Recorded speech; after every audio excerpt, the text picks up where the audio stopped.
ਉਹ ਸਰਦਾਰ ਨੇ ਅੱਧਾ ਲਾਹੌਰ ਦਾ ਗੁਲਬਰਗ ਮਾਡਲ ਟਾਊਨ, ਆਪਣਾ ਪੰਜਾਬ ਯੂਨੀਵਰਸਿਟੀ, ਆਪਣਾ ਮੈਡੀਕਲ ਯੂਨੀਵਰਸਿਟੀ ਅੱਜ ਜਿੱਥੇ ਅਸੀਂ ਕੱਲ੍ਹ ਜਾ ਕੇ ਆਏ ਹਾਂ, ਫਿਰ ਅੰਮ੍ਰਿਤਸਰ ਦਾ ਖਾਲਸਾ ਕਾਲਜ, ਉਹ ਤੋਂ ਇਲਾਵਾ ਆਪਣਾ ਹੋਰ ਬੜੀਆਂ ਬਿਲਡਿੰਗਾਂ ਉਹਨੇ ਡਿਜ਼ਾਈਨ ਕੀਤੀਆਂ। ਮਲਕਾ ਵਿਕਟੋਰੀਆ ਨੇ ਉਹਨੂੰ 200 ਪਾਉਂਡ ਵੀਕ ਦੀ ਤਨਖਾਹ 'ਤੇ ਲੈ ਕੇ ਗਈ ਸੀ ਇੰਗਲੈਂਡ ਜੀ ਉਸ ਟਾਈਮ 1867-68 ਦੇ ਵਿੱਚ। ਇੱਕ ਵਾਰੀ ਇੱਕ ਮਿਨਿਸਟਰ ਬਣ ਗਿਆ ਤੇ ਉਹਨੂੰ ਕਹਿਣ ਲੱਗੇ ਜੀ ਪਿੰਡਾਂ ਵਾਲਿਆਂ ਦੀ ਆਦਤ ਹੁੰਦੀ ਆ ਜੀ ਵੀ ਗੰਨੇ ਦਾ ਬੀਜ ਕਿਹੜਾ ਪਾਈਏ। ਉਹ ਵਿਚਾਰੇ ਨੇ ਚੂਪੇ ਸੀ ਪਰ ਉਹਨੂੰ ਪਤਾ ਨਹੀਂ ਸੀਗਾ। ਉਹ ਕਹਿੰਦਾ ਵਧੀਆ ਕਿਹੜਾ ਹੁੰਦਾ, ਕਹਿੰਦੇ ਮੁੱਢਾ ਹੁੰਦਾ, ਕਹਿੰਦਾ ਮੁੱਢਾ ਹੀ ਬੀਜ ਲਿਆ ਕਰੋ। ਹੁਣ ਉਹਨੂੰ ਵਿਚਾਰੇ ਨੇ ਕਿਹਾ ਮੁੱਢਾ ਤਾਂ ਪਹਿਲੀ ਵਾਰੀ ਕੱਟਣ ਤੋਂ ਬਾਅਦ ਦੂਜੀ ਵਾਰੀ ਹੁੰਦਾ ਮੁੱਢਾ ਕਹਿੰਦੇ ਆ, ਰੋਟੇ ਲਾਈ ਦੇ। ਏਦਾਂ ਦੇ ਮਿਨਿਸਟਰ ਵੀ ਸਾਡੇ ਮੁਲਕਾਂ 'ਚ ਰਹੇ ਆ। ਕਿੱਲੇ ਦੇ ਵਿੱਚ ਸਰੋਂ ਦਾ ਕਿੰਨਾ ਵੀ ਪੈਂਦਾ ਆ, ਉਹ ਹੁਣ ਕਣਕਾਂ ਕੁਣਕਾਂ ਦੇ ਹਿਸਾਬ ਨਾਲ ਜਾਂ ਬਾਕੀ ਚੀਜ਼ਾਂ ਦੇ ਹਿਸਾਬ ਨਾਲ ਉਹਨੇ ਮਣਾ ਜੀ ਦੱਸ ਦਿੱਤਾ। ਹਾਲਾਂਕਿ ਸਰੋਂ ਦੇ ਬੀਜ ਤਾਂ ਮੁੱਠਾਂ ਪੈਂਦੀਆਂ ਨਾ, 2 ਮੁੱਠਾਂ 3 ਮੁੱਠਾਂ ਪਾ ਦਿੰਦੇ, 1.5 ਕਿਲੋ 1.5 ਕਿਲੋ ਵੀ ਹੁੰਦਾ ਮਤਲਬ ਇੰਨੇ ਕੁ ਪਾ ਦਿੰਦੇ ਆ। ਤੇ ਉਹਨੇ ਕਿਹਾ ਵੀ ਜਾ ਭਾਈ ਤੂੰ ਚੱਲ ਜਾ, ਤੇਰੀ ਜ਼ਮੀਨ ਦੇ ਬਾਹਰ ਜਾਣੀ ਆ। ਇਹ ਤਾਂ ਗੱਲ ਸਾਡੇ ਉੱਥੇ ਜਾਨੀ ਆ ਤਹਿਸੀਲਦਾਰ ਨੇ ਕਹੀ ਸੀ। ਉਹਨੂੰ ਪੁੱਛਿਆ ਸਮੈਲ ਘੁੱਡੇ ਨੂੰ ਵੀ ਤੇਰੇ ਖੇਤ ਕਿਹੜੇ ਕਿਹੜੇ ਆ। ਉਹ ਕਹਿੰਦਾ ਜੀ ਇੱਕ ਡੰਡੀ ਦੇ ਨਾਲ ਦਾ, ਇੱਕ ਡੰਡੀ ਦੇ ਦੂਏ ਪਾਸੇ ਦਾ। ਉਹ ਤਹਿਸੀਲਦਾਰ ਹੋ ਗਿਆ, ਉਹਦੇ ਵੱਲ ਦੇਖੀ ਜਾਵੇ। ਤਾਂ ਫੇਰ ਪੁੱਛਿਆ ਵੀ ਤੇਰੇ ਨਿਆਣੇ ਕਿੰਨੇ? ਆ ਗਏ ਜੀ ਮੈਂ ਗੁਲਾਮਾਂ ਹੁੰਦੇ ਨੂੰ ਪੁੱਛ ਕੇ ਦੱਸੂਗਾ। ਗੁਲਾਮਾਂ ਹੁੰਦਾ ਤਾਂ ਭਾਈ ਸੀ। ਆਪਣੇ ਨਿਆਣਿਆਂ ਦਾ ਵੀ ਨਹੀਂ ਪਤਾ ਕਿੰਨੇ ਆ।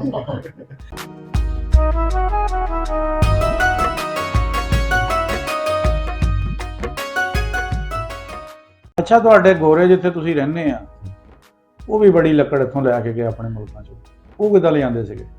ਛਿਪਾਂ 'ਚ ਦੇ ਅਜੇ ਵੀ ਉਹਨਾਂ ਦੇ ਉਹ ਲੱਕੜਾਂ ਦੇਖ ਲਓ ਉਦਾਂ ਹੀ ਲੱਗੀਆਂ ਮਾਲਾਂ। ਉਹ ਜਿਹੜੀਆਂ ਲੱਕੜਾਂ ਸੀ ਨਾ ਉਹ ਟਾਹਲੀ ਦੀ ਲੱਕੜ ਹੈ। ਅੱਛਾ।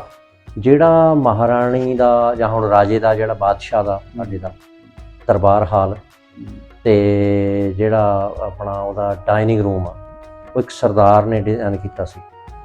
ਇੱਥੇ ਜਿਹੜੀਆਂ ਲਾਹੌਰ ਦੀਆਂ ਬਿਲਡਿੰਗਾਂ ਦੇਖੋ, ਤੁਸੀਂ ਸਰ ਗੰਗਾ ਰਾਮ ਦੀ ਗੱਲ ਕਰਦੇ ਹੋ ਹਸਪਤਾਲ ਦੀ, ਉਹ ਸਿਵਲ ਇੰਜੀਨੀਅਰ ਸੀ, ਲੇਕਿਨ ਆਰਕੀਟੈਕਟ ਜਿਹੜਾ ਸੀਗਾ ਉਹ ਸਰਦਾਰ ਸੀ। ਮੈਨੂੰ ਨਾਮ ਵੀ ਉਹਦਾ ਹੁਣੇ ਯਾਦ ਆ ਜਾਣਾ, ਕੱਲ੍ਹ ਅਸੀਂ ਡਿਸਕਸ ਕਰ ਰਹੇ ਸੀ ਦੀ ਗੱਲ। ਤੇ ਉਹ ਸਰਦਾਰ ਨੇ ਅੱਧਾ ਲਾਹੌਰ ਦਾ ਗੁਲਬਰਗ ਮਾਡਲ ਟਾਊਨ, ਆਪਣਾ ਪੰਜਾਬ ਯੂਨੀਵਰਸਿਟੀ, ਆਪਣਾ ਮੈਡੀਕਲ ਯੂਨੀਵਰਸਿਟੀ ਅੱਜ ਜਿੱਥੇ ਅਸੀਂ ਕੱਲ੍ਹ ਜਾ ਕੇ ਆਏ ਹਾਂ, ਫਿਰ ਅੰਮ੍ਰਿਤਸਰ ਦਾ ਖਾਲਸਾ ਕਾਲਜ, ਉਹ ਤੋਂ ਇਲਾਵਾ ਆਪਣਾ ਹੋਰ ਬੜੀਆਂ ਬਿਲਡਿੰਗਾਂ ਉਹਨੇ ਡਿਜ਼ਾਈਨ ਕੀਤੀਆਂ। ਮਲਕਾ ਵਿਕਟੋਰੀਆ ਨੇ ਉਹਨੂੰ 200 ਪਾਉਂਡ ਵੀਕ ਦੀ ਤਨਖਾਹ 'ਤੇ ਲੈ ਕੇ ਗਈ ਸੀ ਇੰਗਲੈਂਡ ਜੀ ਉਸ ਟਾਈਮ 1867-68 ਦੇ ਵਿੱਚ। ਉਹ ਬੰਦਾ 2 ਸਾਲ ਬਾਅਦ ਕਹਿੰਦਾ ਮੈਂ ਜਾਣਾ। ਉਹ ਕਹਿੰਦੇ ਕੀ ਗੱਲ? ਕਹਿੰਦਾ ਮੈਂ ਆਪਣੇ ਮੁਲਕ ਵਿੱਚ ਵਾਪਸ ਜਾਣਾ। ਸਾਡੀ ਜਿਹੜੀ ਪਤਾ ਕੀ ਜਿਹੜੇ ਚੰਗੇ ਬਰੇਨ ਆ, ਹੁਣ ਦੇਖੋ ਨਾ ਅਮਰੀਕਾ ਜਾ ਰਹੇ ਨੇ IT ਦੇ, ਚਾਹੇ ਇੰਡੀਆ ਤੋਂ ਚਾਹੇ ਇੱਧਰੋਂ ਚੰਗੇ ਜਿਹੜੇ ਹੁਣ ਆਲਾ ਤਲੀਮ ਯਾਫਤਾ ਲੋਕ ਬਾਹਰ ਦਾ ਰੁੱਖ ਕਰਦੇ ਆ। ਉਹਦਾ ਕਾਰਨ ਹੈ ਉਹ ਲੋਕ ਤਲੀਮ ਯਾਫਤਾ ਦੀ ਕਦਰ ਕਰਦੇ ਆ। ਉਹ ਕਦਰ ਕਰਦੇ, ਸਾਡੇ ਗੈਪ ਕਰ ਦਿੰਦੇ ਆ। ਲੱਭਦਾ ਕੋਈ ਨਹੀਂ ਹੈਗਾ। ਮੈਨੂੰ ਹੀ ਕਿਸੇ ਨੇ ਗੱਲ ਸੁਣਾਈ, ਕਹਿਣ ਲੱਗਾ ਵੀ ਇੱਕ ਬੰਦਾ PhD ਆ ਤੇ ਉਹਨੂੰ ਕਹਿੰਦਾ 8ਵੀਂ ਫੇਲ ਆਰਡਰ ਕਰੂਗਾ, ਦੱਸੋ ਕਹਿੰਦਾ ਕੀ ਹਾਲ ਹੋਊਗਾ। ਪਰਸੈਂਟੇਜ ਜਿਹੜੀ ਆ ਹੁਣ ਸਾਡੇ ਮੁਲਕਾਂ 'ਚ ਇਹ ਕਾਨੂੰਨ ਆ ਕਿ ਜਿਸ ਬੰਦੇ ਨੇ ਲਾਅ ਮਿਨਿਸਟਰ ਬਣਨਾ ਨਾ, ਉਹ ਘੱਟ ਤੋਂ ਘੱਟ ਬਾਰ ਐਟਲਾ ਮਤਲਬ ਸੁਪਰੀਮ ਕੋਰਟ ਦੇ ਲੈਵਲ ਦਾ ਵਕੀਲ ਚਾਹੀਦਾ, ਘੱਟ ਤੋਂ ਘੱਟ। ਕੋਈ ਪਾਰਟੀ ਡਸਨਟ ਮੈਟਰ ਕਿਹੜੀ ਪਾਰਟੀ ਹੈ। ਜਿਸ ਬੰਦੇ ਨੇ ਹੈਲਥ ਮਿਨਿਸਟਰ ਬਣਨਾ, ਡਾਕਟਰ ਚਾਹੀਦਾ, ਉਹ ਵੀ ਟੌਪ ਲੈਵਲ ਦਾ, ਡਾਕਟਰਾਂ ਤੋਂ ਉੱਤੇ ਪ੍ਰੋਫੈਸਰ ਚਾਹੀਦਾ ਉਹ। ਇਸੇ ਤਰ੍ਹਾਂ ਜਿਹਨੇ ਜ਼ਰਾਇਤ ਮੰਤਰੀ ਬਣਨਾ, ਖੇਤੀਬਾੜੀ ਦਾ, ਉਹ ਬੰਦਾ ਖੇਤੀਬਾੜੀ ਨਾਲ ਸੰਬੰਧਿਤ ਸਮਝਦਾ ਹੋਵੇ। ਉਹਨੂੰ ਇਹ ਨਾ ਕਹੇ ਜਿੱਦਾਂ ਉਹ ਮਜ਼ਾਕ ਬਣਾਇਆ ਹੈ ਜੀ, ਇੱਕ ਵਾਰੀ ਇੱਕ ਮਿਨਿਸਟਰ ਬਣ ਗਿਆ ਤੇ ਉਹਨੂੰ ਕਹਿਣ ਲੱਗੇ ਜੀ ਪਿੰਡਾਂ ਵਾਲਿਆਂ ਦੀ ਆਦਤ ਹੁੰਦੀ ਆ ਜੀ ਵੀ ਗੰਨੇ ਦਾ ਬੀਜ ਕਿਹੜਾ ਪਾਈਏ। ਉਹ ਵਿਚਾਰੇ ਨੇ ਚੂਪੇ ਸੀ ਪਰ ਉਹਨੂੰ ਪਤਾ ਨਹੀਂ ਸੀਗਾ। ਉਹ ਕਹਿੰਦਾ ਵਧੀਆ ਕਿਹੜਾ ਹੁੰਦਾ, ਕਹਿੰਦੇ ਮੁੱਢਾ ਹੁੰਦਾ, ਕਹਿੰਦਾ ਮੁੱਢਾ ਹੀ ਬੀਜ ਲਿਆ ਕਰੋ। ਹੁਣ ਉਹਨੂੰ ਵਿਚਾਰੇ ਨੇ ਕਿਹਾ ਮੁੱਢਾ ਤਾਂ ਪਹਿਲੀ ਵਾਰੀ ਕੱਟਣ ਤੋਂ ਬਾਅਦ ਦੂਜੀ ਵਾਰੀ ਹੁੰਦਾ, ਮੁੱਢਾ ਕਹਿੰਦੇ ਆ, ਰੋਟੇ ਲਾਈ ਦੇ। ਏਦਾਂ ਦੇ ਮਿਨਿਸਟਰ ਵੀ ਸਾਡੇ ਮੁਲਕਾਂ 'ਚ ਰਹੇ ਆ। ਜਦੋਂ ਪਾਰਟੀਸ਼ਨ ਹੋਈ ਨਾ ਜੀ, ਆਪਣੇ ਸਰਦਾਰ ਲੋਕ ਇੰਨੇ ਸਿਆਣੇ ਸੀ ਤੇ ਨਾਲ ਭਾ ਕੋਈ ਨਹੀਂ ਸੀ। ਕਮਾਦ ਛਿੱਲਣਾ, ਇਹ ਇੰਨਾ ਨਾ ਗੰਨਾ ਵਿੱਚ ਵੱਢਣਾ, ਉਹ ਵੱਢ ਕੇ ਨਾ ਫਿਰ ਉਹ ਐ ਰੱਖਣਾ, ਉਧਰੋਂ ਗਾਹਾਂ ਪੱਤੇ ਲਾ ਲੈਣੇ। ਉਹ ਜਿਹੜੇ ਨਾ ਇੰਨਾ ਹੁੰਦਾ ਤਾਂ ਗੁੱਲੀਆਂ ਉਹ ਬੀਜਦੇ ਹੁੰਦੇ ਤੇ ਵੀ ਇੰਨੀ ਸਿਆਣਪ ਕਰਦੇ ਨੇ। ਹੁਣ ਇੱਥੇ ਕਮਾਦ ਵੱਢ ਕੇ ਦੇ ਲੱਗ ਟੋਕੇ ਪਾਉਂਦੇ। ਹੁਣ ਤਾਂ ਜੀ ਟੈਕਨੋਲੋਜੀ ਇਦਾਂ ਦੀ ਪਾਉਂਦੇ ਤੇ ਉਹ ਤਲਾਈ ਟੈਕਨੋਲੋਜੀ ਇਦਾਂ ਦੀ ਆ ਗਈ ਵੀ ਸਿਰਫ ਗੰਢ ਲਾਉਂਦੇ ਆ। ਹਾਂ, ਉਹ ਇੰਨੀ ਕਿ ਛੋਟਾ ਜਿਹਾ ਹੁੰਦਾ ਕਟਰ ਜਿਹਾ, ਉਹਦੇ ਨਾਲ ਸਿਰਫ ਗੰਢ ਕੱਢਦੇ ਆ ਜਿਹਨੇ ਅੱਗੋਂ ਪ੍ਰੋਡਕਸ਼ਨ ਦੇਣੀ ਆ। ਬਾਕੀ ਗੰਨਾ ਫਿਰ ਉਹ ਆਪਣੇ ਇਸਤੇਮਾਲ 'ਚ ਲੈ ਆਉਂਦੇ ਆ। ਜਦੋਂ ਪਾਰਟੀਸ਼ਨ ਹੋਈ ਹੈ ਜੀ, ਜ਼ਮੀਨਾਂ ਬਹੁਤ ਸਾਰੇ ਲੋਕ ਜਿਨ੍ਹਾਂ ਦੀਆਂ ਹੈ ਨਹੀਂ ਸੀ, ਜਿਨ੍ਹਾਂ ਵਿੱਚ ਆਪਾਂ ਗੈਰ ਕਾਸ਼ਤਕਾਰ ਆਪਾਂ ਕਹਿ ਲੈਂਦੇ ਆ, ਉਹਨਾਂ 'ਚੋਂ ਇੱਕ ਬੰਦਾ ਗਿਆ ਜੀ, ਉਹ ਜਲਾਹਾ ਸੀਗਾ, ਜਿਹਨਾਂ ਨੂੰ ਅੱਜ ਕੱਲ੍ਹ ਅਨਸਾਰੀ ਕਹਿੰਦੇ ਸਾਡੇ ਪਾਕਿਸਤਾਨ 'ਚ। ਉਹ ਜਿਹੜਾ ਤੁਸੀਂ ਗੱਲ ਕੀਤੀ ਕਿ ਬੰਦਾ ਉਹਦੇ ਰਿਲੇਟਡ ਹੋਣਾ ਚਾਹੀਦਾ ਉਸੇ ਸ਼ੋਬੇ ਦੇ, ਉਹ ਬੰਦਾ ਜਿਹੜਾ ਸੀ ਉਹ ਸਮਝਦਾ ਸੀਗਾ। ਉਹਨੇ ਉਹ ਗੱਲਾਂ ਬਾਤਾਂ ਦਾ ਹਿਸਾਬ ਲਿਆ ਵੀ ਬੰਦਾ ਜ਼ਮੀਨਦਾਰ ਲੱਗਦਾ ਨਹੀਂ ਹੈਗਾ, ਲੈਣ ਜ਼ਰੂਰ ਆ ਗਿਆ, ਇਹਦੀ ਜ਼ਮੀਨ ਹੈ ਨਹੀਂ ਸੀ। ਉਹਨੇ ਪੁੱਛਿਆ ਵੀ ਕਿੱਲੇ ਦੇ ਵਿੱਚ ਸਰੋਂ ਦਾ ਕਿੰਨਾ ਵੀ ਪੈਂਦਾ ਆ। ਉਹ ਹੁਣ ਕਣਕਾਂ ਕੁਣਕਾਂ ਦੇ ਹਿਸਾਬ ਨਾਲ ਜਾਂ ਬਾਕੀ ਚੀਜ਼ਾਂ ਦੇ ਹਿਸਾਬ ਨਾਲ ਉਹਨੇ ਮਣਾ ਜੀ ਦੱਸ ਦਿੱਤਾ। ਹਾਲਾਂਕਿ ਸਰੋਂ ਦੇ ਬੀਜ ਤਾਂ ਮੁੱਠਾਂ ਪੈਂਦੀਆਂ ਨਾ, 2 ਮੁੱਠਾਂ 3 ਮੁੱਠਾਂ ਪਾ ਦਿੰਦੇ, 1.5 ਕਿਲੋ 1.5 ਕਿਲੋ ਵੀ ਹੁੰਦਾ ਮਤਲਬ ਇੰਨੇ ਕੁ ਪਾ ਦਿੰਦੇ ਆ। ਤੇ ਉਹਨੇ ਕਿਹਾ ਵੀ ਜਾ ਭਾਈ ਤੂੰ ਚੱਲ ਜਾ, ਤੇਰੀ ਜ਼ਮੀਨ ਦੇ ਬਾਹਰ ਜਾਣੀ ਆ। ਇਹ ਤਾਂ ਗੱਲ ਸਾਡੇ ਉੱਥੇ ਜਾਨੀ ਵਾਲੇ ਤਹਿਸੀਲਦਾਰ ਨੇ ਕਹੀ ਸੀ। ਉਹਨੂੰ ਪੁੱਛਿਆ ਫਿਰ ਸਮੈਲ ਘੁੱਡੇ ਨੂੰ ਵੀ ਸਰੋਂ ਦਾ ਕਿੰਨਾ ਵੀ ਪਾਈਦਾ ਹੋਵੇ ਜੀ, ਮਣ ਸਵਾ ਮਣ ਪਾਦੀ। ਹੋ ਸਕਦਾ ਇਹੀ ਗੱਲ ਹੋਵੇ, ਬੜੀ ਵਾਇਰਲ ਹੋਈ ਸੀ। ਉਹ ਕਹਿੰਦਾ ਦਾਣੇ ਬਰੀਕ ਹੁੰਦੇ ਆ ਨਾ। ਉਹਨੇ ਪੁੱਛਿਆ ਵੀ ਤੇਰੇ ਖੇਤ ਕਿਹੜੇ ਕਿਹੜੇ ਆ। ਉਹ ਕਹਿੰਦਾ ਜੀ ਇੱਕ ਡੰਡੀ ਦੇ ਨਾਲ ਦਾ, ਇੱਕ ਡੰਡੀ ਦੇ ਦੂਏ ਪਾਸੇ ਦਾ। ਉਹ ਇਦਾਂ ਹੋ ਗਿਆ, ਉਹਦੇ ਵੱਲ ਦੇਖੀ ਜਾਵੇ। ਤਾਂ ਫੇਰ ਪੁੱਛਿਆ ਵੀ ਤੇਰੇ ਨਿਆਣੇ ਕਿੰਨੇ ਆ? ਜੀ ਮੈਂ ਗੁਲਾਮਾਂ ਹੁੰਦੇ ਨੂੰ ਪੁੱਛ ਕੇ ਦੱਸੂਗਾ। ਗੁਲਾਮਾਂ ਹੁੰਦਾ ਤਾਂ ਭਾਈ ਸੀ। ਆਪਣੇ ਨਿਆਣਿਆਂ ਦਾ ਵੀ ਨਹੀਂ ਪਤਾ ਕਿੰਨੇ ਭੋਲੇ ਲੋਕ ਸੀਗੇ। ਅੱਛਾ, ਸਮੈਲ ਘੁੱਡਾ ਨਹੀਂ ਅੱਲਾਹੁ ਅਕਬਰ ਜੀ। ਕਿਤੇ ਨਿਆਣਿਆਂ ਦੀ ਸਾਂਝ ਤਾਂ ਨਹੀਂ ਪਾਈ ਸੀ ਉਹਨੇ ਭਰਾ ਨਾਲ? ਮੈਂ ਪੁੱਛਿਆ ਇਦਾਂ ਦਾ ਨਹੀਂ ਸੀ, ਉਹ ਸੀਗਾ ਹੀ ਸਿੱਧਾ ਜਿਹਾ। ਅੱਛਾ, ਹਰ ਪਿੰਡ 'ਚ 2-4 ਹੁੰਦੇ ਆ। ਅਸੀਂ ਉਹਨਾਂ ਨੂੰ ਕਹਿ ਦਿੰਦੇ ਆ ਮੈਂਟਲੀ ਸਲੋ ਜੀ, ਮੈਂਟਲੀ ਸਲੋ ਕਹਿੰਦੇ ਆ ਅਸੀਂ। ਜਿੱਦਾਂ ਨਾ ਇਹਨਾਂ ਇੱਥੇ ਮੁਲਕਾਂ, ਮੈਂ ਵੀ ਪੰਜਾਬ ਦਾ ਜੰਮਿਆ, ਜਿੱਦਾਂ ਇੱਥੇ ਮੁਲਕਾਂ 'ਚ ਕਿਸੇ ਦਾ ਮਜ਼ਾਕ ਉਡਾਇਆ ਜਾਂਦਾ, ਸਾਡੇ ਮੁਲਕਾਂ 'ਚ ਨਹੀਂ ਹੈ ਜੀ। ਉੱਥੇ ਨਹੀਂ ਹੈ। ਸਾਡੇ ਉਹਨੂੰ ਕਿਹਾ ਜਾਂਦਾ ਇਹਨੂੰ ਆਪਣੀ ਤਾਕਤ ਬਣਾ। ਆਪਣੇ ਇੱਥੇ ਜਿਹੜਾ ਬੰਦਾ ਸਪੈਸ਼ਲ ਹੁੰਦਾ ਨਾ ਜੀ, ਹਾਂਜੀ, ਸਪੈਸ਼ਲ ਦਾ ਮਤਲਬ ਕਿ ਉਹਨੂੰ ਤੁਸੀਂ ਹਰ ਸ਼ੈ ਸਪੈਸ਼ਲ ਉਹਨੂੰ ਲੈਣਾ ਆ, ਉਹਨੂੰ ਚੀਜ਼, ਉਹਨੂੰ ਟਾਈਮ ਸਪੈਸ਼ਲ ਦੇਣਾ ਦੂਸਰੇ ਨਾਲੋਂ। ਸਾਡੇ ਕੀ ਹੁੰਦਾ, ਅਸੀਂ ਸਪੈਸ਼ਲ ਜਿਹੜਾ ਬੱਚਾ ਹੁੰਦਾ ਉਹਨੂੰ ਉਹਨਾਂ ਕਿਸੇ ਕਿਸਮ ਦੀ ਸਲਾਹ ਮਸ਼ਵਰਾ ਤਾਂ ਦੂਰ ਦੀ ਗੱਲ, ਉਹਨੂੰ ਕਿਸੇ ਗੱਲ 'ਚੋਂ ਹੀ ਨਹੀਂ ਲੈਂਦੇ। ਉਹ ਮਜ਼ੀਦ ਹੋਰ ਜ਼ਿਆਦਾ ਅੱਗੇ ਨਾਲੋਂ ਵੀ ਡਿਪਰੈਸ ਹੋ ਜਾਂਦਾ। ਉਹ ਜਾਣੀ ਇੱਕ ਛਾਪ ਲੱਗ ਜਾਂਦੀ ਸ਼ੁਰੂ ਤੋਂ ਹੀ। ਮੁੜ ਕੇ ਉਹਨੂੰ ਸਦਾਈਆਂ 'ਚ ਗਿਣਿਆ ਜਾਂਦਾ ਆ, ਉਹ ਕਮਲਿਆਂ 'ਚ ਹੀ ਜਾਣਾ। ਫਿਰ ਮੁੜ ਕੇ ਜਿਹੜੇ ਸਮਝਦਾਰ ਬੰਦੇ, ਸਪੈਸ਼ਲ ਬੱਚੇ, ਇਹਨਾਂ ਨੂੰ ਇਸੇ ਕਰਕੇ ਕਿਹਾ ਗਿਆ ਕਿ ਇਹਨਾਂ ਨੂੰ ਟ੍ਰੀਟਮੈਂਟ ਸਪੈਸ਼ਲ ਦੇਣੀ ਚਾਹੀਦੀ ਹੈ। ਚਾਹੇ ਉਹ ਮੈਡੀਕਲੀ ਕਰ ਲਓ, ਚਾਹੇ ਤੁਸੀਂ ਆਪਣੇ ਘਰ ਦੇ ਵਿੱਚ ਬੋਲਚਾਲ ਦੀ ਸ਼ਕਲ ਦੇ ਵਿੱਚ, ਜਾਂ ਹੋਰ ਕਈ ਬੱਚੇ ਇਸ ਤਰ੍ਹਾਂ ਬਿਹਤਰੀਨ ਤਰੀਕੇ ਨਾਲ ਇੰਪਰੂਵ ਹੋ ਜਾਂਦੇ ਆ। ਵੈਸੇ ਵੀ ਸਾਡੇ ਮੁਲਕਾਂ 'ਚ ਕਿਸੇ ਦਾ ਕੋਈ ਲਿੰਬ ਅੰਗ ਮਤਲਬ ਖਰਾਬ ਹੋ ਜਾਵੇ ਨਾ, ਤੇ ਉਹ ਬੰਦਾ ਕਹਿੰਦਾ ਵੀ ਇਹ ਕੰਮ ਦਾ ਨਹੀਂ ਰਿਹਾ। ਸਾਡੇ ਮੁਲਕਾਂ 'ਚ ਨਹੀਂ ਹੈ ਕੰਮ ਦਾ ਨਹੀਂ। ਸਰ ਜੀ ਆਪਾਂ ਉਹਨਾਂ ਦੇ ਨਾਂ ਰੱਖੇ, ਜੇ ਕੋਈ ਬਾਂਹ ਉਹਦੀ ਸਾਡੇ ਨੂੰ ਟੁੰਡਾ ਕਹਿਣ ਲੱਗ ਪੈਂਦੇ ਆ, ਜੇ ਕੋਈ ਲੱਤ ਤੋਂ ਲੰਗੜਾ ਦਾ ਉਹਨੂੰ ਲੰਗੜਾ ਕਹਿਣ ਲੱਗ ਪੈਂਦੇ ਆ, ਅੱਖ ਤੋਂ ਮਸਲਾ ਖੁਦਾ ਨਾ ਖਾਸਤਾ ਉਹਨੂੰ ਕਾਣਾ ਕਹਿਣ ਲੱਗ ਪੈਂਦੇ ਆ, ਕੰਨ ਦਾ ਰੌਲਾ ਬਣ ਗਿਆ ਉਹਨੂੰ ਕੰਨ ਟੁੱਟਾ ਕਹਿਣ ਲੱਗ ਪੈਂਦੇ ਆ। ਮਤਲਬ ਕੋਈ ਅਸੀਂ ਤਾਂ ਇੱਕ ਨਾਂ ਰੱਖੇ, ਲੱਭਦੇ ਵੀ ਇਦਾਂ ਦੇ ਕੋਈ ਨਾਂ ਵਾਲਾ ਬੰਦਾ ਹੋਵੇ ਤਾਂ ਉਹਨੂੰ ਇਸ ਨਾਂ ਅਸੀਂ ਪੁਕਾਰ ਕੇ ਆਪਣੇ ਦਿਲ ਨੂੰ ਤਸਕੀਨ ਦੇਈਏ। ਸਾਡੇ ਇੱਕ ਜੀ ਆਂਦਾ ਹੈ ਗੋਰਾ, ਉਸ ਬੰਦੇ ਕੋ ਗੱਡੀ ਹੈ ਜੀ, ਜਿਹੜੀ ਹੁੰਦੀ ਸਪੈਸ਼ਲ ਗੱਡੀ 'ਚ ਉਤਰ ਕੇ ਉਹ ਰਿੜ ਕੇ ਜਾ ਕੇ ਖੋਲਦਾ ਪਿਛਲਾ, ਅਸੀਂ ਬੂਟ ਘੰਟ ਕੀ ਕਹਿ ਦਿੰਦੇ, ਉਹਦੇ ਵਿੱਚ ਆਪਣੀ ਵੀਲ ਚੇਅਰ ਕੱਢਦਾ। ਦੋਵੇਂ ਲੱਤਾਂ ਉਹਦੀਆਂ ਕੰਮ ਨਹੀਂ ਕਰਦੀਆਂ। ਮੈਂ ਕਿਹਾ ਸਾਡੇ ਮੁਲਕਾਂ 'ਚ ਕਹਿੰਦੇ ਨੇ ਰੋਜ਼ ਮੰਗਣ ਖੜਾ ਹੋਣਾ ਸੀ, ਲੇਕਿਨ ਉਹ ਬੰਦਾ 40,000 ਪਾਉਂਡ ਦੀ ਨੌਕਰੀ ਕਰਦਾ ਹੈ। ਵਾਹ ਜੀ ਵਾਹ। 40,000 ਪਾਉਂਡ ਉਹਨੂੰ ਪਰ ਇਹਨਾਂ ਮਿਲਦਾ। ਹਾਂ, ਇਹ ਹੈ ਵੀ ਉਹ ਕਿਉਂਕਿ ਗੌਰਮੈਂਟ ਵੱਲੋਂ ਕੰਸੈਸ਼ਨ ਹੈ ਵੀ ਇਹ ਉਹਦਾ ਟੈਕਸ ਨਹੀਂ ਕੱਟ ਹੁੰਦਾ। ਹਾਂ, ਉਹ ਬੰਦਾ ਬਕਾਇਦਾ ਆਮ ਬੰਦਿਆਂ ਜਿਹਨਾਂ ਕੰਮ ਕਰਦਾ। ਸਾਡੇ ਰਾਇਲ ਮੇਲ 'ਚ ਮੈਂ ਕੰਮ ਕਰਦਾ, ਰਾਇਲ ਮੇਲ 'ਚ ਬਹੁਤ ਬੰਦੇ ਆ ਜਿਹੜੇ ਕਿ ਕਿਸੇ ਨਾ ਕਿਸੇ ਪਾਸੇ ਮਾਜ਼ੂਰ ਆ, ਲੇਕਿਨ ਉਹ ਸਾਰੇ ਹੀ ਬੜੇ ਇੱਜ਼ਤ ਦੇ ਨਾਲ, ਬੜੇ ਅਦਬ ਦੇ ਨਾਲ ਕੰਮ ਕਰਦੇ ਆ। ਕੋਈ ਸਾਡਾ ਐਂਟਰੈਂਸ ਤੇ ਸਿਕਿਉਰਿਟੀ ਪਾਸ ਚੈੱਕ ਕਰਦਾ, ਜਿੱਦਾਂ ਦੇ ਹੈਗੇ ਆ। ਕੋਈ ਉੱਥੇ ਕੋਈ ਕਿਸੇ ਨੂੰ ਕਹਿੰਦਾ ਨਹੀਂਗਾ। ਉਹਨਾਂ ਮੁਲਕਾਂ ਨੇ ਤਰੱਕੀ ਕਿਉਂ ਕੀਤੀ ਆ, ਉਹ ਇਹਨਾਂ ਚੀਜ਼ਾਂ ਦਾ ਨੋਟਿਸ ਨਹੀਂ ਲੈਂਦੇ।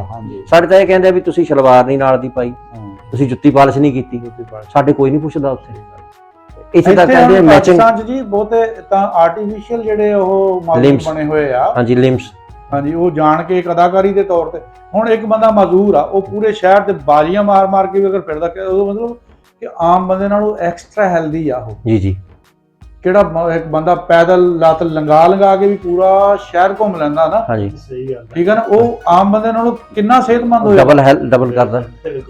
ਅੱਛਾ, ਸਾਡੇ ਇੱਕ ਇਹ ਬਿਜ਼ਨਸ ਚੱਲ ਪਿਆ ਬਈ ਤੁਸੀਂ ਇਹੋ ਜਿਹੇ ਬੰਦੇ ਇਕੱਠੇ ਕਰਕੇ ਸੜਕਾਂ ਤੇ ਛੱਡੇ ਆਉਣੇ ਆ ਜੀ। ਇੱਕ ਦਿਨ ਸਾਹੀਵਾਲ ਜਾ ਰਹੇ, ਰਾਹ ਦੇ ਵਿੱਚ ਨਾ ਤੁਹਾਨੂੰ ਪਤਾ ਡਰਾਈਵਰ ਮੇਰੇ ਨਾਲ ਕਿਹੜਾ ਹੁੰਦਾ, ਤੇ ਉਹ ਮੈਨੂੰ ਕਹਿੰਦਾ ਕੋਈ ਲੰਮਾ ਪਿਆ, ਲੇਡੀ ਸੀ। ਮੈਂ ਕਿਹਾ ਲੱਗਦਾ ਕਿ ਨਹੀਂ ਨਹੀਂ, ਸੜਕ ਦੇ ਗੱਬੇ ਪੈ ਜਾਂਦੇ ਆ ਜੀ। ਹਾਂਜੀ, ਸੜਕ ਦੇ ਗੱਬੇ ਪੈਸੇ ਮੰਗਣ। ਉਹ ਸੜਕ ਟੁੱਟੀ ਹੋਈ ਹੈ ਸਾਹੀਵਾਲ ਵਾਲੀ ਸਾਰੀ, ਤੇ ਉਹਨੇ ਹੌਲੀ ਕਰਕੇ ਲੰਘਾ ਲਈ।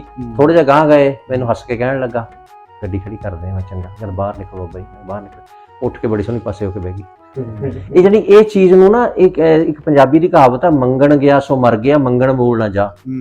ਇਹ ਜਿੰਨੀ ਚਿਰ ਸਾਡੇ ਦਿਮਾਗ 'ਚ ਨਹੀਂ ਨਾ ਬਹਿੰਦੀ ਵੀ ਸਾਨੂੰ ਮੰਗਣ ਦੀ ਆਦਤ ਖਤਮ ਨਹੀਂ ਹੁੰਦੀ। ਅਸੀਂ ਇਹ ਕਹੀਏ ਵੀ ਅਸੀਂ ਆਪਣਾ ਕਮਾਈਏ, ਉਹਦੇ ਵਿੱਚੋਂ ਜਿਹੜਾ ਨਾ ਉਹ ਕੁਝ ਦਈਏ। ਜਿਹੜੀ ਤੁਹਾਡਾ ਜ਼ਕਾਤ ਸਾਡੇ ਦਸਵੰਧ ਸਿੱਖੀ ਦਾ ਆ, ਜਿਹੜਾ ਬਾਬੇ ਦਾ ਲੰਗਰ ਹੈ ਦਸਵੰਧ ਨਾਲ ਚੱਲਦਾ। ਤੁਹਾਡੇ ਜ਼ਕਾਤ ਲੋੜਵੰਦ ਲਈ ਹੈ, ਵੀ ਜਿਸ ਬੰਦੇ ਨੂੰ ਜ਼ਰੂਰਤ ਹੈ ਨਾ, ਉਹ ਜ਼ਕਾਤ ਜਿਹੜੀ ਆ, ਜਿਹੜੇ ਹਜ਼ਰਤ ਸਾਹਿਬ ਨੇ ਕੀਤੀ ਸੀ, ਉਹ ਇਸ ਲਈ ਵੀ ਲੋੜਵੰਦਾਂ ਦੀ ਮਦਦ। ਉਹ ਜ਼ਕਾਤ ਦਾ ਰੂਪ ਖਾਣਾ ਨਹੀਂ ਹੈ ਇਕੱਲਾ, ਦਵਾਈਆਂ ਵੀ ਨੇ, ਆਪਰੇਸ਼ਨ ਵੀ ਨੇ, ਕੱਪੜਾ ਵੀ ਹੈ, ਹਰ ਤਰ੍ਹਾਂ ਬੱਚਿਆਂ ਦੀ ਫੀਸ ਵੀ ਹੈ, ਟੋਟਲ ਵੈਲਫੇਅਰ ਉਹਦੇ ਅੰਦਰ ਆਉਂਦੀ ਹੈ। ਹੁਣ ਅਸੀਂ ਤੇ ਅੱਜ ਕੱਲ੍ਹ ਜ਼ਕਾਤ ਤੇ ਕਈ ਵਾਰੀ ਮਾਫ ਕਰਾਂ ਸਾਡੇ ਦਸਵੰਧ ਦੇ ਨਾਂ ਤੇ ਕਰੀ ਜਾਂਦੇ ਵੀ ਲੰਗਰ ਉੱਥੇ ਭੁਚਾਲਾ ਲੰਗਰ ਲਾ ਦਿਓ। ਉੱਥੇ ਕਹਿੰਦੇ ਲੰਗਰ ਨਹੀਂ ਚਾਹੀਦਾ ਹੁੰਦਾ ਭੁਚਾਲਾਂ 'ਚ, ਉੱਥੇ ਲੋਕਾਂ ਨੂੰ ਕੱਪੜੇ ਵੀ ਚਾਹੀਦੇ ਹੁੰਦੇ, ਟੈਂਟ ਵੀ ਚਾਹੀਦੇ ਆ, ਉੱਥੇ ਲੋਕਾਂ ਨੂੰ ਦਵਾਈਆਂ ਚਾਹੀਦੀਆਂ, ਪੀਣ ਵਾਲਾ ਸਾਫ਼ ਪਾਣੀ ਚਾਹੀਦਾ, ਬੱਚਿਆਂ ਨੂੰ ਨੈਪੀ ਚਾਹੀਦੀ। ਇਹ ਸਾਰਾ ਕੁਝ ਕਵਰ ਕਰਦਾ। ਅੱਛਾ, ਹੁਣ ਮਾਮਲਾ ਕੀ, ਅਸੀਂ ਜੇ ਅਗਰ ਜ਼ਕਾਤ ਵੀ ਦਿੰਨੇ ਤਾਂ ਖੁਰਾਕ ਦੀ ਸ਼ਕਲ 'ਚ ਦਿੰਨੇ ਆ, ਥੋੜੀ ਜਿਹੀ ਉਹਨੂੰ ਦੇਤੀ, ਥੋੜੀ ਜਿਹੀ ਉਹਨੂੰ ਦੇਤੀ, ਥੋੜੀ ਜਿਹੀ। ਜ਼ਕਾਤ ਦਾ ਮਫਹੂਮ ਇਹ ਹੈ ਕਿ ਤੁਸੀਂ ਇਸ ਤਰ੍ਹਾਂ ਲਓ ਕਿ ਅਗਲਾ ਬੰਦਾ ਅਗਲੇ ਸਾਲ ਜ਼ਕਾਤ ਲੈਣ ਵਾਲਾ ਨਾ ਰਵੇ। ਉਹਨੂੰ ਛੋਟਾ ਮੋਟਾ ਕਾਰੋਬਾਰ ਕਰਾ ਦਿਓ, ਉਹਨੂੰ ਕੋਈ ਰੇਹੜੀ ਲਵਾ ਦਿਓ, ਉਹਨੂੰ ਕੋਈ ਮਤਲਬ ਕੋਈ ਇਸ ਤਰ੍ਹਾਂ ਦਾ ਕੋਈ ਸਿਲਾਈ ਮਸ਼ੀਨ ਦਾ ਕੰਮ ਜਾਣਦੀ ਆ ਲੇਡੀ, ਉਹਨੂੰ ਸਿਲਾਈ ਮਸ਼ੀਨ ਲੈ ਦਿਓ। ਇਹ ਚੀਜ਼ਾਂ ਜਿਹੜੀਆਂ ਨਾ ਬਿਲਾ ਸ਼ੁਬਾ ਰੋਜ਼ਗਾਰ ਦਾ ਬਾਇਸ ਬਣਦੀਆਂ। ਪਰ ਸਾਡੇ ਕੀ ਆ, ਅਸੀਂ ਤੇ ਉਹਨਾਂ ਨੂੰ ਮੰਗਣ ਤੇ ਲਾ ਦਿੰਦੇ ਆ, ਥੋੜਾ ਕਰਕੇ ਉਹਨਾਂ ਨੇ ਸਾਰੇ ਘਰ ਫਿਰਨੇ ਤੇ ਮੁੜ ਕੇ ਉਹਨਾਂ ਦੀ ਐਸੀ ਆਦਤ ਬਣ ਜਾਂਦੀ ਆ, ਉਹ ਨਹੀਂ ਫਿਰ ਛੱਡਦੇ ਕੰਮ, ਸਾਰਾ ਟੱਬਰ ਹੀ ਮੰਗਣ ਲੱਗ ਜਾਂਦਾ। ਹਾਂਜੀ, ਫਿਰ ਸਫਾਰਿਆਂ ਬਾਰੇ ਇਹੀ ਕੰਮ ਕਰਦੇ ਆ ਜੀ। ਇਹਦੇ ਨਾਲ ਸਾਡੇ ਨਾ ਇੱਕ ਉੱਥੇ ਇੰਗਲੈਂਡ ਦੀ ਤਨਜ਼ੀਮ ਹੈ, ਉਹ ਕੀ ਕਰਦੇ ਆ ਜੀ, ਉਹ ਜੇ ਹੁਣ ਕੋਈ ਬੰਦਾ ਕਹਿੰਦਾ ਜੀ ਕੋਈ ਕੰਮ, ਕਹਿੰਦਾ ਠੀਕ ਹੈ ਤੈਨੂੰ ਅਸੀਂ ਟ੍ਰੇਨਿੰਗ ਦੇਵਾਂਗੇ। ਅਸਲ ਚੀਜ਼ ਇਹੀ ਆ। ਅੱਛਾ, ਹੁਣ ਉਹਨਾਂ ਨੇ ਮੱਧ ਪ੍ਰਦੇਸ਼ ਜਾਂ ਵਗੈਰਾ ਜਿਹੜੇ ਸਿੱਖਲੀਗਰ ਬਣ ਜਾ ਰਹੇ ਸੀ, ਗੌਰਮੈਂਟ ਨੇ ਬੈਨ ਕਰਤੇ ਸੀ, ਕਿਉਂਕਿ ਸਿੱਖ ਰਾਜ ਦੇ ਹਥਿਆਰ ਉਹ ਲੋਕ ਬਣਾਉਂਦੇ ਸੀ। ਬਾਅਦ ਚ ਅੰਗਰੇਜ਼ਾਂ ਨੇ ਉਹਨਾਂ ਲੋਕਾਂ ਨੂੰ ਮਤਲਬ ਉਹ ਵਿਚਾਰੇ ਜੰਗਲਾਂ ਚਲੇ ਗਏ। ਇਹਨਾਂ ਨੇ ਹੁਣ ਉਹਨਾਂ ਨੂੰ ਸਾਂਭਣ ਵਾਸਤੇ ਕੀ ਕੀਤਾ ਕਿ ਉਹਨਾਂ ਨੂੰ ਕਿਸੇ ਨੂੰ, ਹੁਣ ਲੋਹੇ ਦਾ ਕੰਮ ਜਾਣਦੇ ਸੀ, ਕਿਸੇ ਨੂੰ ਵੈਲਡਿੰਗ ਦੀ ਟ੍ਰੇਨਿੰਗ ਕਰਾ ਕੇ ਵੈਲਡਿੰਗ ਸੈੱਟ ਲੈਤਾ। ਉਹਨੂੰ ਕਿਹਾ ਵੀ ਇੱਥੇ ਆ ਤੈਨੂੰ ਦੁਕਾਨ ਬਣਾਤੀ, ਇੱਥੇ ਬਹਿ ਕੇ ਵੈਲਡਿੰਗ ਦਾ ਕੰਮ ਸ਼ੁਰੂ ਕਰ। ਤੇ ਨਾਲ ਉਹਨੇ ਕਹਿਤਾ ਕਿ ਜਿਹੜਾ ਪੈਸੇ ਤੇਰੇ ਤੇ ਖਰਚੇ ਆ ਨਾ, ਇਹ ਲੋਨ ਹੈ, ਮਤਲਬ ਕਰਜ਼ਾ ਹੈ, ਤੂੰ ਮੋੜੇਗਾ ਤੇ ਅਸੀਂ ਕਿਸੇ ਹੋਰ ਤੇ ਲਾਵਾਂਗੇ। ਸਹੀ। ਫਿਰ ਉਹਨਾਂ ਨੇ ਕਰ ਦਿੱਤਾ ਵੀ ਲੇਥ ਮਸ਼ੀਨ ਹੁੰਦੀ ਨਾ, ਅਸੀਂ ਕਹਿ ਦਿੰਦੇ ਆ ਉਹ ਵਰਕਸ਼ਾਪਾਂ 'ਚ ਹੁੰਦੀਆਂ ਨਾ, ਖਰਾਦ ਦੀ ਟ੍ਰੇਨਿੰਗ, ਟੂਲ ਸੈਟਿੰਗ, ਇਹ ਉਹ ਹੈ ਜੇ ਕੰਮ। ਪਰ ਉਹ ਕਹਿੰਦੇ ਆ ਵੀ ਅਸੀਂ ਪੈਸਾ ਨਹੀਂ ਕਿਸੇ ਨੂੰ ਦੇਣਾ, ਟ੍ਰੇਨਿੰਗ ਲੈ ਲਓ ਸਾਤੋਂ ਜਿਸ ਮਰਜ਼ੀ, ਹੁਨਰ ਦੇਣਾ, ਉਹ ਅਸੀਂ ਸਾਰਾ ਕਰਾਂਗੇ, ਤੇਰਾ ਖਰਚਾ ਉਹਨੂੰ ਦੇਣ ਦਾ, ਖਾਣਾ ਪੀਣਾ, ਰਹਿائش ਸਭ ਕੱਪੜਾ ਦੇ ਸਾਡਾ, ਪਰ ਤੂੰ ਵਾਅਦਾ ਕਰ ਵੀ ਤੈਨੂੰ ਅਸੀਂ ਖੋਲ ਕਰਾਂਗੇ ਤੇ ਤੂੰ ਉਹ ਚਲਾਣਾ ਹੈ। ਉਹ ਕਰਦੇ ਆ, ਔਰ ਉਹਨਾਂ ਦੇ ਬਕਾਇਦਾ ਟ੍ਰੇਨਰ ਰੱਖੇ ਹੋਏ ਆ। ਫਿਰ ਉਹ ਬਾਅਦ ਚ ਇੰਸਪੈਕਸ਼ਨ ਵੀ ਕਰਦੇ ਜਾ ਕੇ। ਹੁਣ ਬੀਬੀਆਂ ਨੂੰ ਸਿਲਾਈ ਦੀ ਟ੍ਰੇਨਿੰਗ, ਮੈਂ ਇੱਥੇ ਲਾਹੌਰ 'ਚ ਵੇਖਿਆ, ਸ਼ਾਲੀਮਾਰ ਟਾਵਰ ਹੋਟਲ ਹੈ, ਮੈਂ ਉੱਥੇ ਰਹਿਦਾ, ਉਹਨਾਂ ਦੋਸਤ ਨੇ ਮੇਰੇ, ਉੱਥੇ ਕੋਈ ਅਮਰੀਕਾ ਦੀ ਤਨਜ਼ੀਮ ਹੈ, ਉਹ ਬੀਬੀਆਂ ਨੂੰ ਸੱਦ ਕੇ ਸਿਲਾਈ ਕਢਾਈ ਆਕੀ ਆ, ਸਿਲਾਈਆਂ ਜਿਹੜੀਆਂ ਬੁਣਨਾ, ਨਿਟਿੰਗ ਅਸੀਂ ਕਹਿ ਦਿੰਦੇ ਹਾਂ, ਇਹੋ ਜਿਹਾ ਕੁਛ, ਫਿਰ ਮਸ਼ੀਨ ਚਲਾਣੀ ਨਿਟਿੰਗ ਦੀ, ਫਿਰ ਉਹ ਮਸ਼ੀਨਾਂ ਦਿੰਦੇ ਆ, ਔਰ ਉਹ ਬਕਾਇਦਾ ਰਿਕਾਰਡ ਰੱਖਦੇ ਆ। ਔਰ ਉਹ ਕਹਿੰਦੇ ਜੀ ਅਸੀਂ 1 ਮਹੀਨੇ ਦੀ ਟ੍ਰੇਨਿੰਗ ਦਿੰਦੇ ਆ, ਦੇਖ ਲਓ 3 ਹਫ਼ਤੇ ਹੋਟਲ 'ਚ ਰੱਖਣਾ, 1 ਹਫ਼ਤਾ ਅਗਲੇ ਨੇ ਘਰ ਰਹਿਣਾ, ਉਹ ਪੈਸੇ ਉਹਨਾਂ ਨੇ ਖਰਚਣੇ ਸਾਰੇ। ਜਾਣ ਲੱਗੇ ਨੂੰ ਮਸ਼ੀਨ ਦੇ, ਅੱਛਾ ਕੁਕਿੰਗ ਦੀ ਟ੍ਰੇਨਿੰਗ ਦਿੰਦੇ ਆ ਨਹੀਂ ਵੀ ਦਾਲ ਲੂਣ ਨਾਲ ਤੜਨਾ ਨਾ, ਪ੍ਰੋਪਰ ਕੁਕਿੰਗ ਦੀ ਟ੍ਰੇਨਿੰਗ, ਤਾਂ ਕਿ ਕਹਿੰਦੇ ਕੋਈ ਖਾਨਸਾਮਾ ਬਣ ਜਾਵੇ, ਕੋਈ ਸ਼ੈਫ ਲੱਗ ਜਾਵੇ। ਫਿਰ ਅੱਛਾ ਵੇਟਰ ਦੀ ਟ੍ਰੇਨਿੰਗ ਦਿੰਦੇ ਆ, ਉਹ ਸਾਰਾ ਕੁਝ ਕਰਦੇ ਆ। ਇਹ ਤਰੀਕੇ ਜਿਹੜੇ ਆ ਨਾ, ਇਹ ਬਹੁਤ ਠੀਕ ਆ, ਗੁਰਬਤ ਨੂੰ ਖਤਮ ਕਰਨ ਲਈ ਕਿਸੇ ਨਾ ਕਿਸੇ ਹੱਦ ਤੱਕ ਕੰਮ ਆਉਂਦੇ ਆ। ਬਿਲਕੁਲ ਆਉਂਦੇ, ਬਿਲਕੁਲ ਆਉਂਦੇ, ਅਨਪਲਾਇਮੈਂਟ ਘਟੂਗੀ। ਬਾਕੀ ਸਰ ਜੀ ਗੱਲ ਇਹ ਆ ਵੀ ਗੁਰਬਤ, ਗਰੀਬ ਆਪਾਂ ਉਸ ਬੰਦੇ ਨੂੰ ਕਹਿ ਸਕਦੇ ਜਿਹਦੀ ਬਾਂਹ ਨਹੀਂ ਹੈਗੀ, ਜਿਹਦੀ ਅੱਖ ਨਹੀਂ ਹੈਗੀ, ਜਿਹਦੀ ਲੱਤ ਨਹੀਂ ਹੈਗੀ, ਜਿਹੜੇ ਹਾਲਾਤ ਮਾੜੇ ਆਪਾਂ ਨੂੰ ਜ਼ਰੂਰਤਮੰਦ ਕਹਿੰਦੇ ਆ। ਗਰੀਬ ਹੋਣ 'ਚ ਤੇ ਜ਼ਰੂਰਤਮੰਦ ਹੋਣ 'ਚ ਬੜਾ ਫਰਕ ਆ। ਤੇ ਜ਼ਰੂਰਤਮੰਦ ਦੀਆਂ ਜ਼ਰੂਰਤਾਂ ਜਿਹੜੀਆਂ ਅੱਲਾ ਦੀ ਜ਼ਾਤ ਪੂਰੀ ਕਰੇ। ਕੁਝ ਲੋਕ ਐਸੇ ਵੀ ਹੈਗੇ ਦੁਨੀਆ ਤੇ ਜਿਹੜੇ, ਜਿਸ ਤਰ੍ਹਾਂ ਤੁਸੀਂ ਦਸਵੰਧ ਦੀ ਗੱਲ ਕੀਤੀ, ਸਾਡੇ ਜ਼ਕਾਤ ਦਾ ਸਿਸਟਮ ਆ, ਔਸ਼ਰ ਦਾ ਸਿਸਟਮ ਆ, ਤੇ ਉਹ ਜਦੋਂ ਆਪਾਂ ਤਕਸੀਮ ਕਰਨੀ ਤਾਂ ਉਹ ਹੱਕਦਾਰ ਬੰਦੇ ਤੱਕ ਅਗਰ ਪਹੁੰਚੇਗੀ, ਉਹਨੂੰ ਪ੍ਰੋਪਰ ਤਰੀਕੇ ਨਾਲ ਜਿਹੜਾ ਉਹਦਾ ਵੇ ਦੱਸਿਆ ਗਿਆ, ਉਹਦੇ ਮੁਤਾਬਕ ਆਪਾਂ ਦੇਵਾਂਗੇ ਤਾਂ ਫਿਰ ਇਹ ਬਿਲਾਸ਼ੁਬਾ ਚੀਜ਼ਾਂ ਜਿਹੜੀਆਂ ਨਾ, ਕਿਉਂਕਿ ਸਾਡੇ ਇਸਲਾਮ ਦੇ ਵਿੱਚ ਇੱਕ ਬੜਾ ਹੀ ਮਤਲਬ ਸਿਸਟਮ ਆ ਜਿਹਦੇ ਨਾਲ ਤੁਸੀਂ ਇਸ ਚੀਜ਼ ਨੂੰ ਖਤਮ ਕਰ ਸਕਦੇ ਹਾਂ। ਲੇਕਿਨ ਬਦਕਿਸਮਤੀ ਨਾਲ ਹੁੰਦਾ ਕਿ ਅਸੀਂ ਉਸ ਸਿਸਟਮ ਨੂੰ ਫਾਲੋ ਨਹੀਂ ਕਰਦੇ। ਅਸੀਂ ਕੰਮ ਤੇ ਉਹਦੇ ਨਾਂ ਤੇ ਕਰਦੇ ਹਾਂ ਲੇਕਿਨ ਉਹਦੇ ਤਰੀਕੇ ਦੇ ਨਾਲ ਨਹੀਂ ਕਰਦੇ, ਜਿਹਦੇ ਨਾਲ ਚੀਜ਼ ਜਿਉਂ ਦੀ ਤੂੰ ਰਹਿੰਦੀ ਹੈ, ਉਹਦੇ 'ਚ ਤਬਦੀਲੀ ਨਹੀਂ ਆਈ। ਬਾਕੀ ਬਹੁਤ ਵਧੀਆ ਗੱਲਾਂ ਬਾਤਾਂ ਹੋਈਆਂ ਜੀ। ਇਨਸ਼ਾਅੱਲਾ ਕਿਸੇ ਹੋਰ ਪ੍ਰੋਗਰਾਮ ਨੂੰ ਤੁਹਾਡੀ ਖਿਦਮਤ ਹਾਜ਼ਰ ਹੋਵਾਂਗਾ ਜੀ। ਰੱਬ ਰੱਖਾ।